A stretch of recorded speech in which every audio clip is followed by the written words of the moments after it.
তারা একে ডাকত একটি জাহাজ, যাকে ডুবানো অসম্ভব বলা হতো। ১৯১২ সালের ১০ই এপ্রিল টাইটানিক শুরু করে তার প্রথম যাত্রা।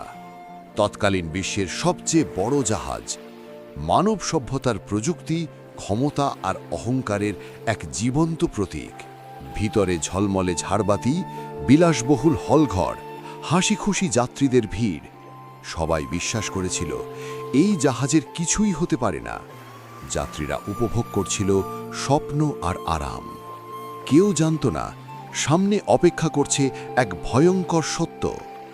উত্তর আটলান্টিকের অন্ধকার জলে নীরবে ভেসেছিল মৃত্যু। বরফে ঢাকা এক অদৃশ্য আতঙ্ক। রাত নামে, সমুদ্র শান্ত, চাঁদের আলো ঢেউয়ের ওপর কাঁপছিল। আর ঠিক তখনই টাইটানিক ধাক্কা খায় এক বিশাল বরফখণ্ডে।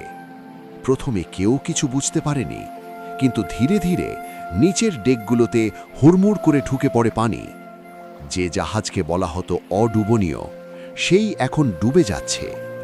অসহায় চোখের দৃষ্টি।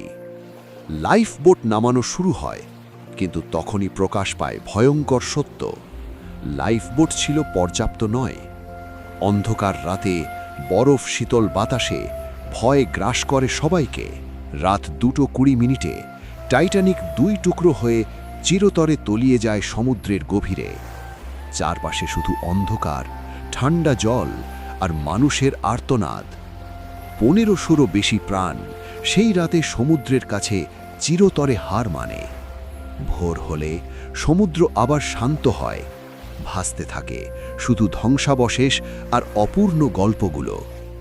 টাইটানিকের বিপর্যয় আজও ইতিহাসের সবচেয়ে হৃদয় বিদারক সামুদ্রিক ট্র্যাজেডিগুলোর একটি।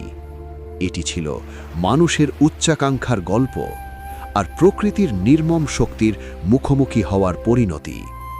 টাইটানিক, একটি নাম যা আজও সমুদ্রের গভীরে নীরবে কেঁদে চলে।